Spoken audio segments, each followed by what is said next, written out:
তৃণমূলা ছাপ্পা ভোট দিচ্ছে কেন জব দাও, কমিটি ব্যাংকের তৃণমূলা ছাপ্পা ভোট দিচ্ছে কেন জব দাও, ছাপ্পা ভোট দিচ্ছে কেন জব দাও,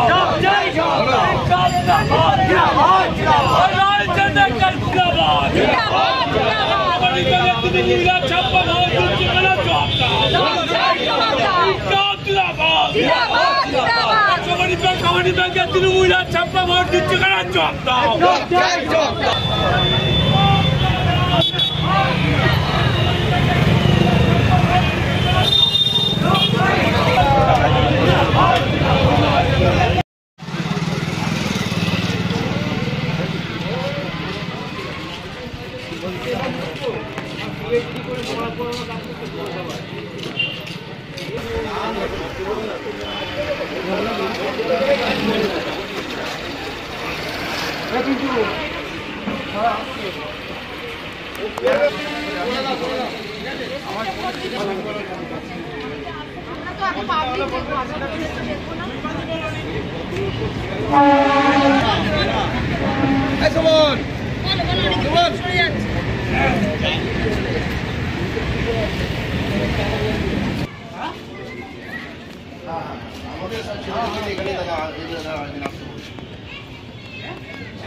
আমরা ওখান থেকে এখানে আসতে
পয়লা ডিসেম্বর ভোটটা হবে, কিন্তু এই কোঅপারেটিভ ব্যাংকের নির্বাচনকে কেন্দ্র করে গোটা বৈদ্যবাড়ি, শেওড়াফুলি, চাপদানি, ভদ্রেশ্বর সর্বত্র আজকে ভোটের বলছে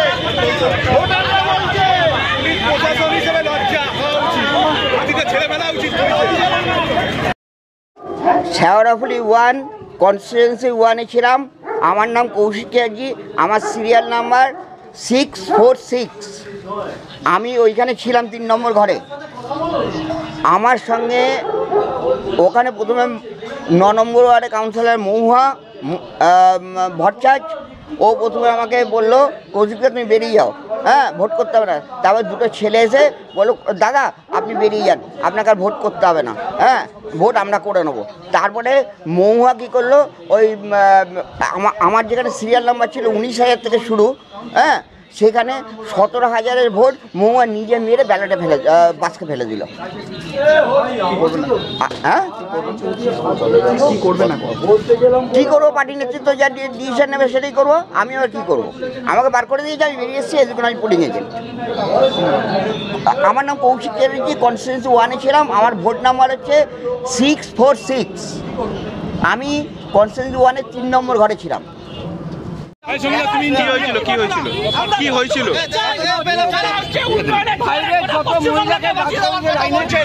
আমি বললাম এই মহিলারা কারা, বললো এটা দরকার নেই, আমি বললাম যে তাহলে তার বিরুদ্ধে তুমি ভোট দেওয়ার মানুষ দিতে পারবে না। আমাকে সুনীল ঘোষ নিজে এসে একজনের কথা শুনে আমাকে গা ধাক্কা দেওয়ার বলে সুরের বাচ্চা দাদাগিরি করছিস, চল এখান থেকে। তারপরে এখানে যে উত্তি মস্তান সাদ্দাম বলে আছে তাকে ডাকলো, ডেকে নিয়েছে বলে এটা একদম ঘরে বাইরে করে দে, আর মেয়ের হাড়গুলো ভুল করে দে একদম। এই অবস্থা। হ্যাঁ, আমি একদম বলে আমি ভোট দিতে পেরেছিল ওখানে কেউ ভোট দিতে পেরেছিল না, ভোট দিতে পারি। ভোট কাটে দুজন আমাদের এজেন্টরা ভোট দিয়ে তারপরেই শুরু করে দিল। দুজন এজেন্ট খালি ভোট সিপিএম না বামপন্থী গণতান্ত্রিক। কি নাম আপনার? কি নাম? সাধারণ মানুষ ভোট দেবে, সাধারণ মানুষ ভোট দেবে সেটাও দিতে দিচ্ছে না। এটা সবাই মিলে প্রতিবাদ করা হওয়া দরকার। এটা এখানেও দুর্নীতি। 35 বছর বাদে বৈদ্যবাড়ি কোঅপারেটিভ ব্যাংকে নির্বাচন হচ্ছে। হ্যাঁ, বৈদ্যবাড়ি সারাপুলি কোঅপারেটিভ ব্যাংকে নির্বাচন হচ্ছে। এটা প্রয়োজন হচ্ছে। 2-4জন ভোট দিয়েছে, তারপর ভোট জাম। হ্যাঁ, আমরা বিজেপি। সুভাষিস মুখার্জি, বিজেপি জেলা সম্পাদক। ভোট শান্তিপূর্ণ হচ্ছে। এবার আমার কাছে খবর এসছে নাকি ওরা অবরোধ করেছে। দেখুন, মানুষ যাদের সঙ্গে নেই তারা ফালতু অবরোধ করে মানুষদের, সাধারণ মানুষকে হয়রানির মুখে ফেলা হচ্ছে বিরোধীদের কাজ। ওদের সাথে মানুষ নেই, বুথে ওদের লোক নেই, বুথে বসানোর লোক নেই। নির্বাচনের আগে 8টা সিটে প্রার্থী দিতে পারিনি, প্রার্থী খুঁজে পাইনি, তারপরেও প্রার্থী দিয়েছে। আমরা যদি বলপূর্বক যদি ভোট করার ইচ্ছা থাকতো আমরা তো নমিনেশনই করতে দিতাম না। আমরা তো নমিনেশন করতে দিয়েছি, ভোট হচ্ছে। আপনারা দেখুন এইখানে ওদের কটা কর্মী আছে, আমাদের কটা কর্মী আছে। টোটাল ভোট হচ্ছে আমাদের চাপদানিতে আছে 11খানা সিট, এইখানে আছে 33খানা। আমাদের বদ্রিবাটির শহরে কল্পনা বসু, এইটা শিশু কল্যাণ, একটা হচ্ছে সুরেন্দ্রনাথে 14খানা সিট আছে, এখানে 2টো আছে।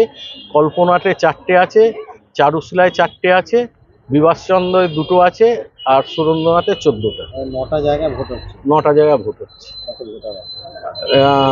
আমাদের বদ্রিবাটি শহরে ভোটার হচ্ছে প্রায় 11,000। না, ইলেকশনটা বামফ্রন্টের আমলে ইলেকশন হয়েছিল 35 বছর আগে। সেই নির্বাচনে ডানপন্থীরা জিতেছিল। জেতার পর ওরা হাইকোর্ট করে দিয়ে সেই ভোটটা না করতে দিয়ে রাজ্যপালের নমিনেটেড ভোট ওরা এতদিন চালিয়ে আসছিল। আমাদের সরকার আসার পর অ্যাডমিনিস্ট্রেটিভ ভোট ছিল। পরবর্তীকালে এখন সমস্ত কোঅপারেটিভ যত জায়গা আছে, কোঅপারেটিভ ব্যাংক বলুন, যে কোনো কোঅপারেটিভ নির্বাচনগুলো আস্তে আস্তে আমাদের সরকার করছে। আমাদের সরকার চাইছে নির্বাচিত একটা প্রতিনিধি দল কোনো ভোট চালাক।